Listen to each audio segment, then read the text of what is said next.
Une photo jamais publiée. Brigitte Bardot, assise seule dans son salon à la Madrague, les yeux embués, tenant dans ses mains une lettre froissée. C'était le 11 août 2024, 3 jours après la mort d'Alain Delon. Elle n'a pas parlé, mais elle a murmuré « Maintenant, je peux mourir ». Depuis plus de 60 ans, leur relation fascine, interroge, trouble. Il n'y a jamais eu de baiser, ni de mariage secret, ni de liaison clandestine. Et pourtant, tout le monde savait qu'entre eux, il y avait quelque chose de plus fort qu'une histoire d'amour. Ils étaient les deux âmes les plus seules du cinéma français. Deux solitudes qui s'étaient reconnues. Deux fauves blessés qui, au lieu de se dévorer, avaient choisi de se veiller. Et maintenant qu'il est parti, elle s'efface lentement, en silence. Mais qu'était-il vraiment ? Pourquoi ont-ils choisi le silence, là où tout le monde exigeait une réponse ? Et que cache cette fidélité muette qui a traversé 6 décennies sans jamais faiblir ? Avant d'être des icônes, ils furent des enfants abandonnés. La douleur ne les a pas rapprochés tout de suite, mais elle a planté dans chacun d'eux une graine identique, celle du vide. Alain Delon voit le jour en novembre 1935 à Sceaux, dans les Hauts-de-Seine. Dès l'âge de 4 ans, il vit l'éclatement brutal de sa famille. Ses parents divorcent. Son père, Paul, disparaît de sa vie. Sa mère se remarie rapidement. Alain est placé chez une nourrice, puis dans un pensionnat. L'enfant développe une forme de violence contenue. Il devient indomptable, colérique, instable. Il quitte l'école tôt, dérive, s'engage dans la marine. À Saïgon, il est condamné pour insubordination. Rien ne semble le prédestiner à devenir l'incarnation du charme français. Mais derrière cette façade rugueuse se cache une blessure profonde, celle d'un garçon qui n'a jamais été choisi, pas par son père, pas par sa mère, pas même par la France qu'il servait. Brigitte Bardot, elle, naît 5 ans plus tard, en septembre 1934, dans une famille bourgeoise du 16e arrondissement de Paris. Contrairement à Delon, elle grandit dans une maison élégante, avec une éducation stricte. Mais le luxe n'adoucit pas la solitude. Ses parents sont froids, autoritaires, obsédés par les apparences. Sa mère la surnomme « ma petite chose ». Son père lui impose des règles rigides et des attentes démesurées. Brigitte ne connaît ni l'étreinte d'une mère protectrice, ni les mots doux d'un père complice. Dès son plus jeune âge, elle apprend à se taire, à sourire, à être jolie, mais jamais encombrante. Elle commence la danse classique pour échapper à ce monde figé, puis vient le mannequinat, le cinéma et la fuite en avant. Les deux futurs monstres sacrés du 7e art grandissent donc dans des mondes différents, mais avec une même absence, l'amour inconditionnel. L'un devient loup, l'autre colombe blessée, mais tous deux développent une même capacité de camouflage. Sous le charisme, les flashs, les provocations, ils deviennent maîtres dans l'art de masquer la peur d'être abandonnés à nouveau. Quand ils se rencontrent dans les années 50, leurs carrières sont en train d'exploser, mais ils se reconnaissent tout de suite. Il n'y a pas de déclaration, pas de flirt, simplement un regard, une vibration, le langage des âmes jumelles. Ce qui aurait pu être un jeu de séduction devient un pacte silencieux. Aucun des deux ne cherche à conquérir l'autre. Ils savent d'instinct qu'il serait criminel de troubler cet équilibre fragile. Ils ne se l'avoueront jamais directement, mais tous deux sentent « il est comme moi, elle est comme moi ». Ce pacte étrange, hors des mots, va les lier pendant 60 ans. Mais pour comprendre la puissance de cette fidélité muette, il faut d'abord regarder l'enfant qu'ils ont été. 2 enfants laissés pour compte qui ont bâti des empires de lumière sur des fondations de sable. Et dans ce sable, la trace de l'autre n'a jamais été effacée. La France des années 50 et 60 s'éveille dans un vertige de modernité, d'audace et de sensualité.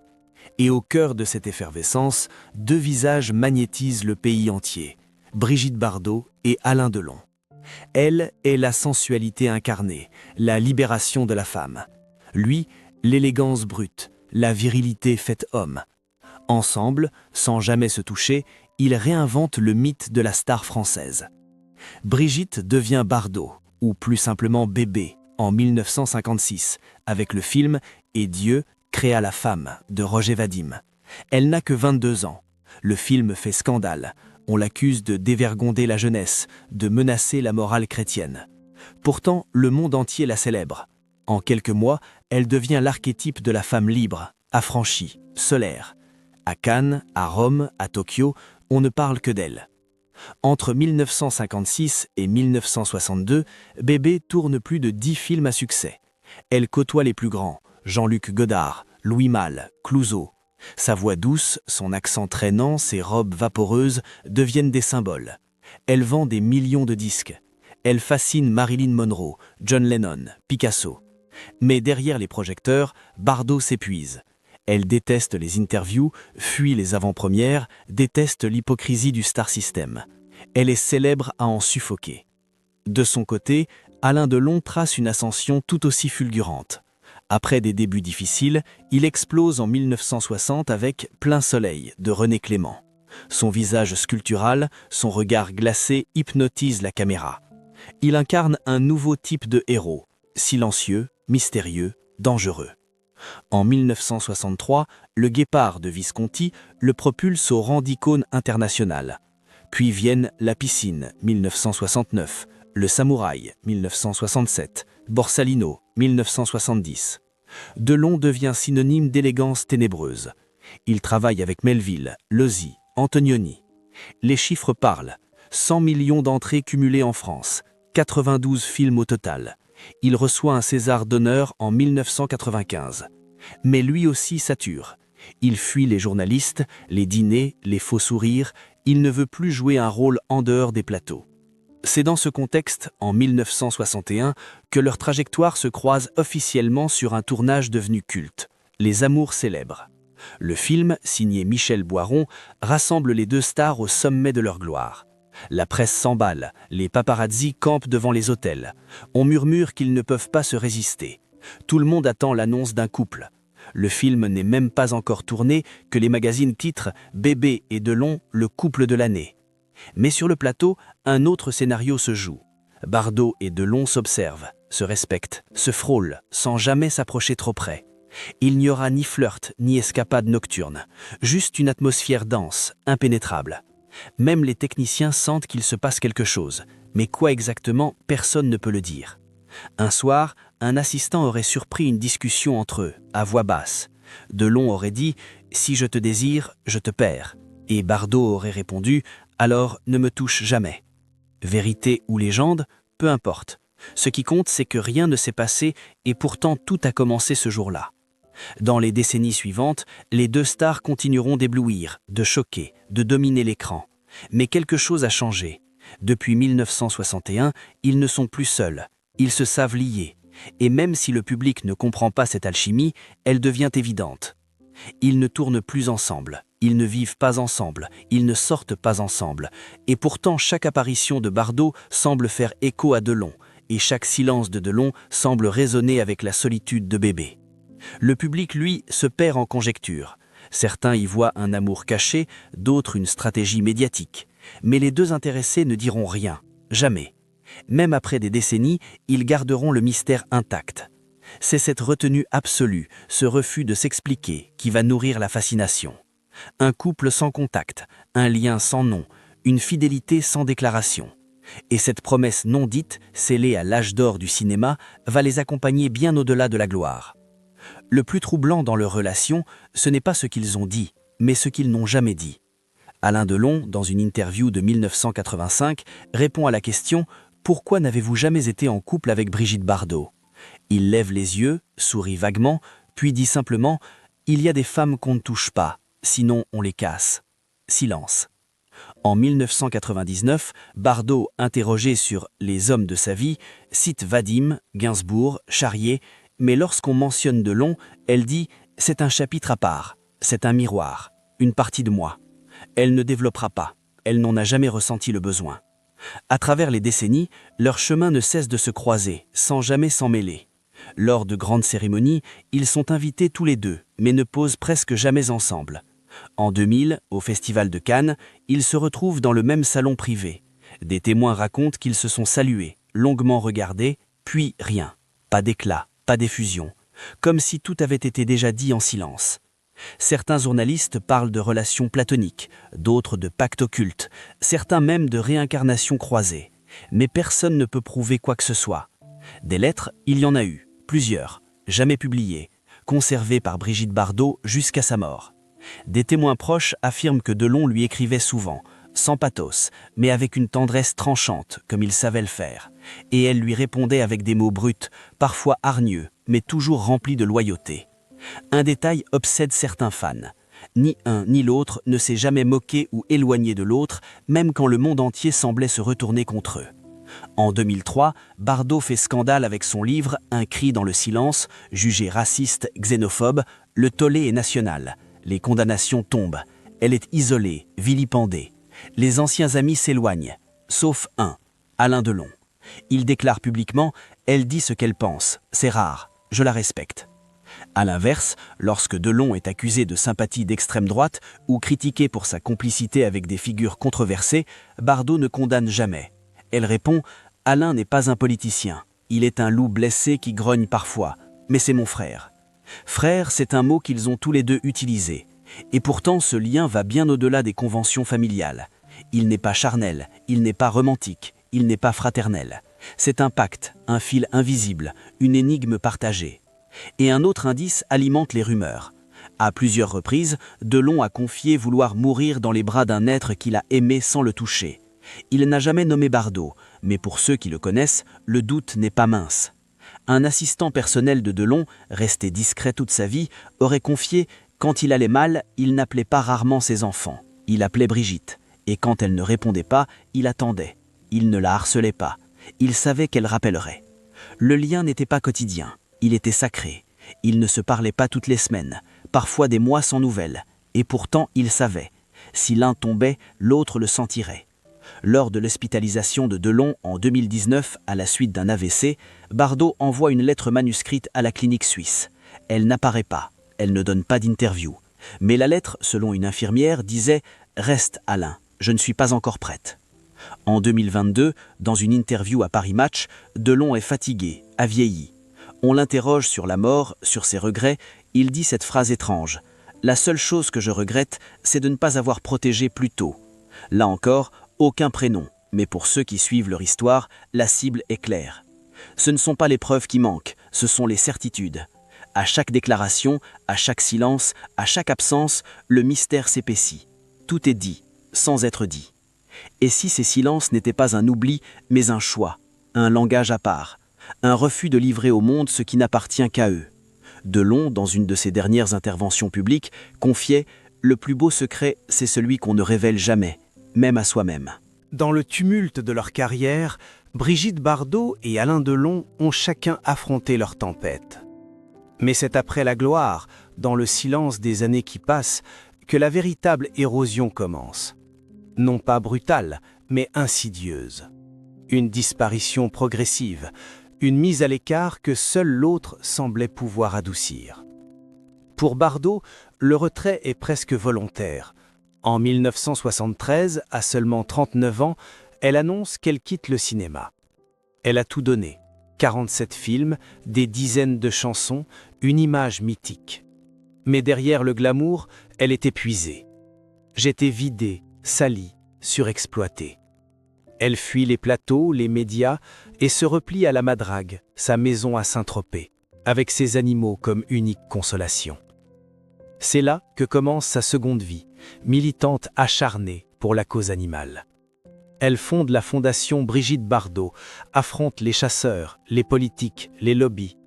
Mais cette nouvelle posture, radicale, sans compromis, lui voue de violentes critiques. Ses propos sur l'islam, les migrants, la politique française créent le scandale. Elle est condamnée à plusieurs reprises pour incitation à la haine. Les journaux la taxent de raciste, d'égarée. Les talk-shows l'ignorent. Elle devient l'ombre d'elle-même, aux yeux de ceux qui n'ont jamais vraiment regardé. Delon, lui, ne prend pas sa retraite aussi vite. Il continue de tourner jusqu'au début des années 2000. Mais après une journée bien remplie, le battant, ou encore le retour de Casanova, les rôles se raréfient. Il devient producteur, puis se retire lui aussi progressivement. En 2019, il subit un AVC qui le laisse diminuer. Il vit entre Douchy, Genève et les souvenirs. La presse, qui l'a tant célébré, commence à s'impatienter. On l'accuse de sympathie politique douteuse, de misogynie, d'arrogance. L'un comme l'autre deviennent des vestiges d'un monde que la France actuelle semble vouloir oublier. Leurs silences sont mal interprétés, leur lucidité est jugée réactionnaire. Et pourtant, ils n'ont jamais changé. Ce sont les temps qui ont glissé sous leurs pieds. C'est dans cette atmosphère de solitude rampante que leur lien devient vital. Ils ne se voient pas souvent, mais ils s'écrivent, ils s'appellent, ils se soutiennent. Quand Bardot est poursuivi pour ses propos controversés, Delon lui envoie un mot manuscrit. « Ne change rien, il ne te mérite pas ». Quand Delon subit une hospitalisation prolongée en Suisse, Bardot fait passer des messages à travers des proches. Elle ne voyage plus, elle ne peut pas, mais elle est là. En 2022, Delon parle de mort assistée. Il envisage l'euthanasie en Suisse. Il dit « Je suis fatigué ». Cela bouleverse Bardot, qui envoie publiquement un message. « Tu n'as pas le droit de partir avant moi. Tu es mon pilier. » Ce cri du cœur, publié dans une lettre ouverte, émeut les fans. Mais dans les coulisses, il y a plus, une panique sourde. Bardot sent que son double va s'éteindre, et elle ne sait pas comment survivre à ça. Le 8 août 2024, Alain Delon meurt à Genève, à 88 ans. Les causes exactes sont maintenues confidentielles. Ses enfants, Anthony, Alain Fabien, Anouchka, gèrent l'annonce officielle. Bardot ne fait aucune déclaration. Mais 3 jours plus tard, un photographe la surprend à la Madrague, vêtue de noir, immobile sur sa terrasse. Elle tient une photo d'eux deux datant de 1961. Pas un mot, juste un souffle. Maintenant, je peux mourir. Dès ce jour, elle décline, physiquement, mentalement. Elle refuse les appels, reste enfermée chez elle. Son entourage proche parle d'un effondrement invisible. Elle ne parle plus que de lui, le cite sans cesse. Alain aurait adoré ce ciel, Alain détestait cette musique. Sa présence est partout, sa voix dans les souvenirs, son regard dans chaque coin de la maison. Pendant 1 an, Bardot devient une survivante, la dernière. Elle traverse les jours comme une femme qui attend la fin. Elle ne cherche plus à convaincre, à militer, à se défendre. Elle dit « J'ai fait ce que je devais faire. Maintenant, je veux le retrouver. » Et puis, en décembre 2025, la nouvelle tombe. Brigitte Bardot s'est éteinte paisiblement dans sa chambre, entourée de ses animaux. Aucun drame, aucun cri. Un simple départ. Comme si elle avait attendu que le silence soit complet, que le monde s'endorme pour rejoindre l'autre moitié de son énigme. La France pleure, le monde s'émeut. Mais dans l'intimité de la Madrague, une lettre est retrouvée sur sa table de nuit. Elle n'est pas signée, mais elle dit « Ce que nous avons été, aucun mot ne peut le dire. Je viens.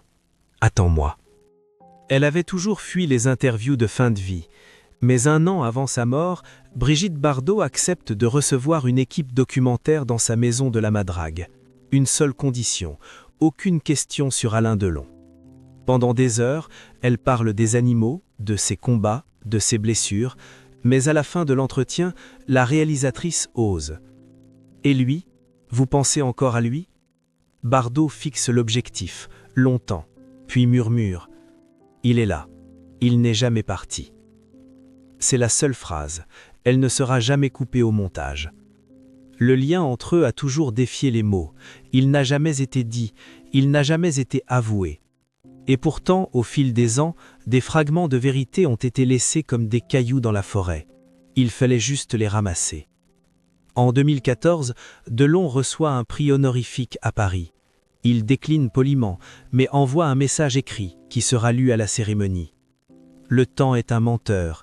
Il vous fait croire que les gens passent, mais certains restent. Ils vivent en vous, et vous vivez dans eux. Merci à celle qui m'a toujours regardé, même sans me voir. Le public applaudit, ému. Mais ceux qui connaissent l'histoire savent à qui ce message était adressé. Une assistante personnelle de Bardot, qui l'a accompagnée pendant 20 ans, révèle après sa mort « Chaque année, à la date de leur première rencontre, elle allumait une bougie. Elle disait « C'est notre jour silencieux ». Un autre proche, un vétérinaire de Saint-Tropez, raconte que Bardot lui avait confié en 2023 « Je n'ai jamais su si c'était de l'amour, mais je sais que je n'ai jamais aimé autrement. » Mais la révélation la plus bouleversante vient d'un petit carnet retrouvé sur sa table de nuit après sa disparition. Un journal intime fragmenté, jamais publié.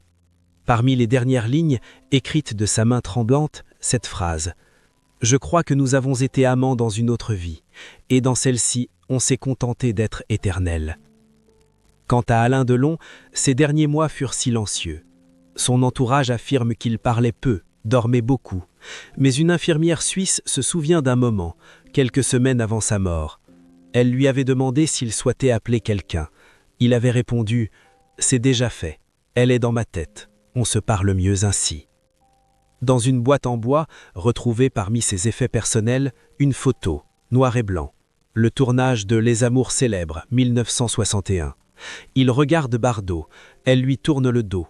Au dos de la photo, de sa main, une phrase « Je t'ai regardé toute ma vie, même quand tu regardais ailleurs ». Ces morceaux de confidence, ces murmures éparpillés, ne forment pas une déclaration classique. Ils ne dressent pas un récit linéaire, ils sont à l'image de leur lien, insaisissables, mais indestructibles.